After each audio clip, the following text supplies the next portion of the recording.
अस्सलाम वालेकुम। हिस्ट्री की ऑनलाइन ऑफलाइन क्लास में और मेरे यूट्यूब चैनल पर आप तमाम तलबा तालिबात का खैर मकदम है। 11वीं क्लास का हिस्ट्री का मजमून, उसका 15वां टॉपिक मुगल दौर का हिंदुस्तान। उसमें आज हम जो है मुगल दौर के सियासी मामलात की मालूमात हासिल करेंगे, यानी मुगल हुकूमत की बुनियाद से लेकर मुगल हुकूमत के जवाल तक। क्योंकि बहुत बड़ा है ये, उसको मुख्तसर अंदाज में बिल्कुल शॉर्ट में आपको मालूमात दे रहा हूं मैं। बहुत है ये, बहुत डिटेल है, लेकिन हम उसको डिटेल में जाएंगे नहीं, बल्कि हम उसको जो है मुख्तसर अंदाज में पढ़ेंगे। मुगल हुकूमत का बानी ज़हीरुद्दीन मोहम्मद बाबर। ये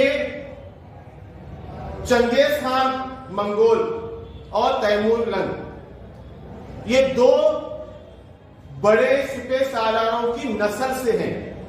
मुगल अपने आप को तैमूर की नस्ल से मानते थे।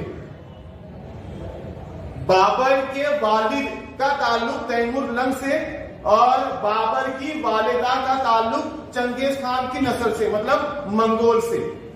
जो आप जो है अर्तुगरुल सीरियल में या उस्मान सीरियल में जो मंगोल देखते हैं, उनकी नस्ल से, चंगेज खान की नस्ल से बाबर की वालिदा मां और तैमूर लंग, ये एक बहुत बहादुर सिपह सालार जिसने अपनी जिंदगी में एक भी जंग नहीं हारी।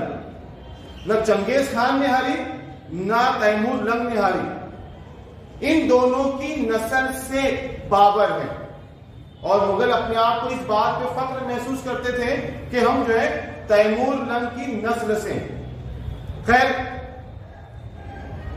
बाबर पूरा नाम है ज़हीरुद्दीन मोहम्मद बाबर।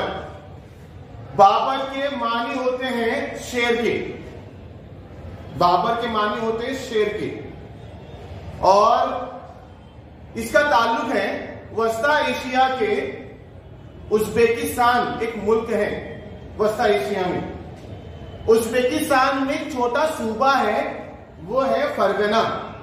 वहां का रहने वाला बाबर, ज़हीरुद्दीन मोहम्मद बाबर, तुर्क है ये। अब इसका और हिंदुस्तान का ताल्लुक कैसे आया? बाबर हिंदुस्तान आया क्यों, और मुगल हुकूमत की बुनियाद हिंदुस्तान में उसने कैसे रखी? इसकी बड़ी वजह, एक बुनियादी वजह क्या थी? दौलत खान, पठानों का सरदार दौलत खान, और राणा संघा, दो लोग। दौलत खान जो पठानों का सरदार है, और राणा संघा जो राजपूतों का सरदार है, ये दोनों, इन्होंने क्या किया? इन्होंने बाबर को हिंदुस्तान पर हमला करने की दावत दी। बाबर को हिंदुस्तान पर हमला करके दिल्ली पर लोधी खानदान की जो हुकूमत है, और लोधी खानदान का जो आखिरी बादशाह सुल्तान जो है, इसका नाम है इब्राहिम लोधी। इब्राहिम लोधी, उसको शिकस्त देने के लिए, उसको दिल्ली के तख्त से हटाने के लिए इन दो लोगों ने, कौन दो लोग? दौलत खान और राणा संघा, उन्होंने बुलाया किसको? बाबर को बुलाया। मकसद था बाबर के जरिए इब्राहिम लोधी को तख्त से हटा दिया जाए। बाबर क्या करेगा? जंग करेगा। अगर जंग में फतेह हुई, बाबर लूट मार मचाएगा, खजाना लूटेगा और अपने मुल्क को जो है वापिस जाएगा, फरगना को, समरकंद को, काबुल को चला जाएगा वापिस। और इसके जाने के बाद हम राणा संघा या दौलत खान जो क्या करेंगे? दिल्ली पर कब्जा करेंगे। ये राणा संघा की और दौलत खान का मंशा, मकसद। बाबर हार गया, किसी वजह से जंग हार गया। क्या होगा? बाबर का नुकसान होगा, बाबर वापिस चला जाएगा, जीता तो भी जाएगा, हारा तो भी वापिस जाएगा। जीता तो हमारा फायदा, हारा तो हमारा नुकसान, क्या मिले। हर तरह से दोनों का अपना मकसद, यानी दोनों को बाबर के हमले में अपना मकसद हासिल होता हुआ नजर आ रहा था।